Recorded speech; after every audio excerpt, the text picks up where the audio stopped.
Urban is one of those subjects where our ignorance is widespread, pervasive, of varying levels, and strictly speaking, there are no experts at all in this field.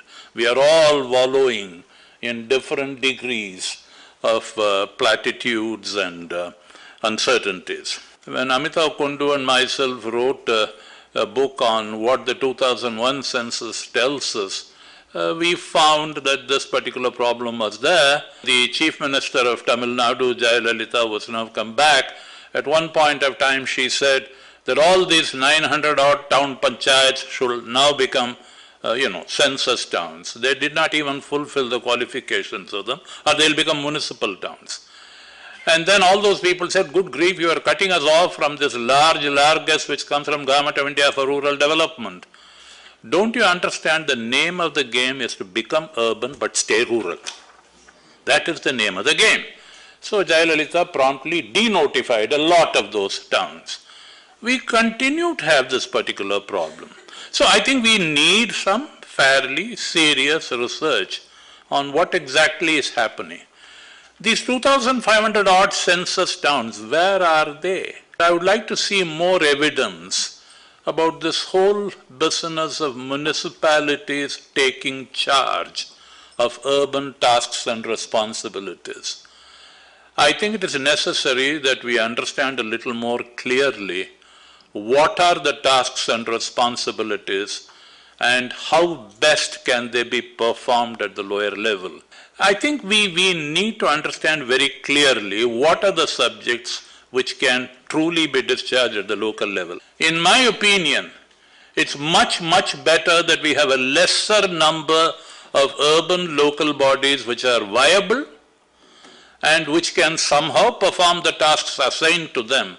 Otherwise, by all means, let these bodies remain as panchayats under the rural rubric. I don't think there is that much of a difference.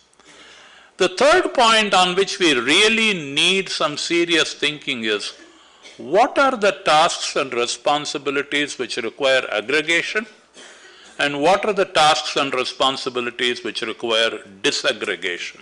Aggregation does not mean merely bringing together in one common basket all these responsibilities. It is a somewhat qualitative task, and there is a great deal of confusion. One of the problems we have with regard to district planning, which is a fairly good idea, and mind you, it did not need the constitutional amendment to put that idea. We have had districts as units of aggregation for a long time in this country. They were almost sort of natural entities of administrative and functional aggregation. So, unfortunately, in my opinion, the district planning committee provision has actually fractured the business. We used to have something called the Zilla Parishad. It was a parishad for the whole Zilla. It was not a Zilla rural parishad, it was not a Zilla urban parishad, it was a Zilla parishad representing the district as a whole. Instead, we have a district planning committee which is mainly rural in its composition or panchayat based, and you have a committee, and there is a hiatus between the DPC and the Zilla Parishad. We need to have some careful thinking about this. There have been some committee meetings, there have been expert groups and so on as to what should be the functions. It's interesting that the first generation National Advisory Council suggested have one common Zilla Parishad. That was given up. The Administrative Reforms Commission suggested that, we have this common integrated Zilla Parishad. Those recommendations were formally rejected by the government. And I think we also need to very seriously consider the organizational arrangements for dealing with urban. This country has experimented with rural panchayat administration even before the amendments. When it came to this urban, unfortunately, though our political leaders were in the vanguard of independence movement, they more or less kicked the ladder once they assumed power.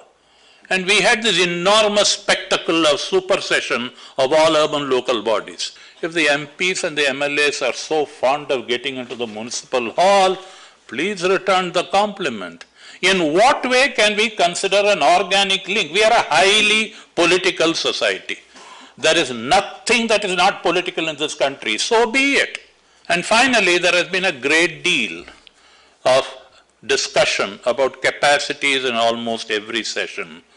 Whose capacity? I'm not talking about the capacity of the sewerage engineer or the roads engineer or the financial accountant. But if we are talking about the capacity of the political representatives, and if this capacity argument had been advanced before our independence, we would still be waiting to be a free country. I am one of those who believes, give the responsibility to the political person and make him accountable. Finally, we also need to have a careful assessment done, because we have a huge electoral edifice in this country. Much of the urban research in this country has been anecdotal. Very little has been empirical. Secondly, very little is exchanged.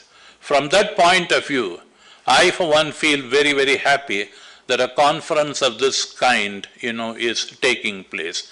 Because this is one of those fields where you have to operate at different levels in different frequencies at the same time.